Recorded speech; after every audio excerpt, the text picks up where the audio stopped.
کسی کی شخصیت پرستی نہیں ہونی چاہیے، سب ٹیم ورک ہوتا ہے۔ قطرہ اگر الگ رہنے کی کوشش کرے تو بہت دیر تک نہیں جی پائے گا، بلکہ دھوپ کی تمازت اسے جذب کر لے گی اور وہ فنا ہو جائے گا۔ لیکن اگر یہی قطرہ ندی میں مل جائے، دریا میں مل جائے، سمندر میں مل جائے تو اسے کبھی زوال نہیں ہوگا بلکہ ہمیشہ زندہ رہے گا۔ اور میں ایک قطرہ ہوں، اور میری ندی، میرا دریا، میرا سمندر میری ٹیم ہے، تو میں اپنی ٹیم میں ملا ہوا ہوں، لہٰذا ہم سب مل کر یہ ساری ایفرٹس کرتے ہیں جس کو آپ ملاحظہ فرماتے ہیں۔ میں جس طرح سے آپ سب کا شکریہ ادا کر رہا ہوں، اسی طرح سے میں اپنے تمام ٹیم کے افراد کا مشکور ہوں، ان کا بہت ممنون ہوں کہ جو اس کو ملازمت سمجھ کر نہیں، پروفیشن سمجھ کر نہیں، بلکہ عقیدت اور محبت سمجھ کر، نبی کریم صلی اللہ علیہ وآلہ وسلم کے اپنے آپ کو غلام سمجھ کر اس محفل میں اپنا حصہ ڈالتے ہیں، چاہے وہ رجب المرجب کی شب ہو یا شعبان المعظم کی رات ہو یا اب آنے والی 27ویں شب جو شب قدر ہوگی اس کی محفل ہو، اس میں یہ دامے درمے سخنے سب کے سب شریک رہتے ہیں۔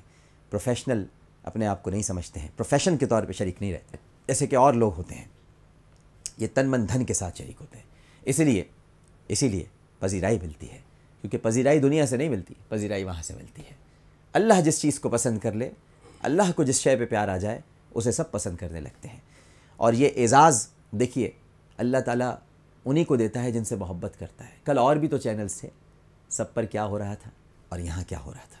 تو اللہ جس کو منتخب کر لے، جس سے محبت کر لے، اسے اپنے حبیب کے ذکر کی توفیق دے دیتا ہے۔ تو یہ توفیق انہی کو نصیب ہوتی ہے جنہیں اللہ اس ذکر کی توفیق دیتا ہے۔ ایک کالر ہے، ان سے بات کر لوں، پھر میں اپنے ٹیم کے بارے میں بھی آپ سے کچھ کہنا چاہوں گا۔ السلام علیکم۔ ہیلو، السلام علیکم عامر بھائی۔ وعلیکم السلام، جی فرمائیے۔ عامر بھائی، عائشہ بات کر رہی ہوں۔ جی عائشہ۔ جی، آپ کا پروگرام کل بہت بہت بہت اچھا تھا، جی، اور کوکر صاحب نے بھی دعا بہت اچھی کروائی تھی ماشاء اللہ ماشاء اور اللہ۔ مجھے یہ پوچھنا تھا کہ ہمیں اور نمازوں کے بارے میں تو پتہ، آپ یہ بتائیے گا کہ معراج کی رات میں کیسی کیا نماز پڑھنی ہوتی ہے، اور جو اس میں جو روزے ہوتے ہیں وہ کتنے ہوتے ہیں، پلیز آپ بتائیے گا ضرور۔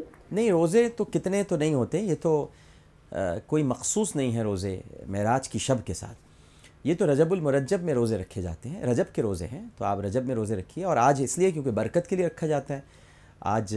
ویسے تو 27 رجب المرجب کے بارے میں بھی یقیناً علماء کا اتفاق ہے، لیکن کہیں پر یہ بھی ہے کہ شاید اس رات کو یہ دن معراج کا دن نہیں تھا، لیکن اتفاق یہ بھی ہے کہ یہ دن معراج کا دن تھا۔ تو ہمیں اس میں نہیں پڑھنا کہ دن تھا کہ نہیں تھا، ہمارے لیے تو ہر دن اللہ کا دن ہے۔ اور خاص طور پر جس ماہ سے نبی کریم صلی اللہ علیہ وآلہ وسلم کی نسبت جڑ جائے، اس ماہ کا ہر روز شب معراج ہے، تو رجب کا ہر دن معراج کا دن ہے۔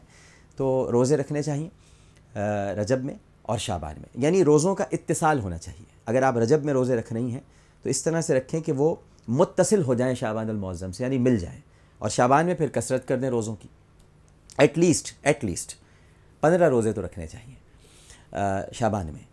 اور چونکہ یہ پریکٹس ہو جاتی ہے آپ کی آنے والے مہینے کے لیے۔ پھر رمضان ہمارے یہاں ہوتا ہے نا، رمضان کے جیسے روزے آئے، ارے بھائی روزہ لگ رہا ہے، پتہ نہیں ایک تو لگتا کیوں ہے، میں تو کہتا ہوں لگنا ہی چاہیے۔ اگر روزہ نہ لگا تو پھر کیا ہوگا، روزہ لگے گا تو پھر کچھ آگے چل کر ہوگا نا۔ بچے کو کچھ کھانا پینا نہیں لگ رہا، بچہ کمزور ہو گیا ہے، تو روزہ لگے گا تو تقوی میں کوئی جان آئے گی نا، تو روزہ لگنا چاہیے، اس پہ برا نہیں ماننا چاہیے کہ روزہ لگ رہا ہے۔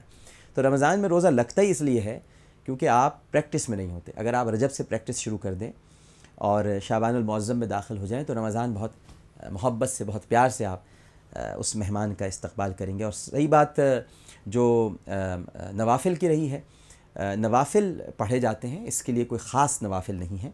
آپ کو صلاۃ التسبیح آتی ہے، آپ صلاۃ التسبیح پڑھیے، آپ ویسے نوافل پڑھیں۔ میں تو کہتا ہوں کہ آج کی شب جو گزر گئی اور اب آنے والی جتنی شبیں ہیں، اگر آپ صلاۃ التوبہ پڑھتے رہیں، ہر وقت ہمیں صلاۃ التوبہ پڑھنی چاہیے، ہمیں صلاۃ الاستغفار پڑھنی چاہیے، صلاۃ استغفار ہمیں پڑھنی چاہیے، ہمیں اللہ سبحانہ و تعالیٰ کی بارگاہ میں ہر وقت استغفار کرنا چاہیے، ہمیں اپنے گناہوں کو پیش کر کے اللہ سے مغفرت اور بخشش طلب کرنی چاہیے۔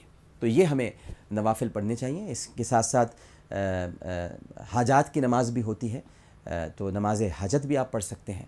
تو یہ سب کچھ نوافل ہیں، جتنے نوافل پڑھیں، لیکن ساتھ ساتھ یہ بھی کہوں گا کہ جن کی قضائے عمری کی نمازیں ہیں، جو اپنی نمازیں اب تک ادا نہیں کر پائے ہیں، تو ان کے لیے بہتر یہ ہے کہ وہ پہلے اپنی نمازوں کا تعین کر لیں اور انہیں پڑھا کریں، وہ نوافل سے کہیں زیادہ ان کے لیے بہتر ہے۔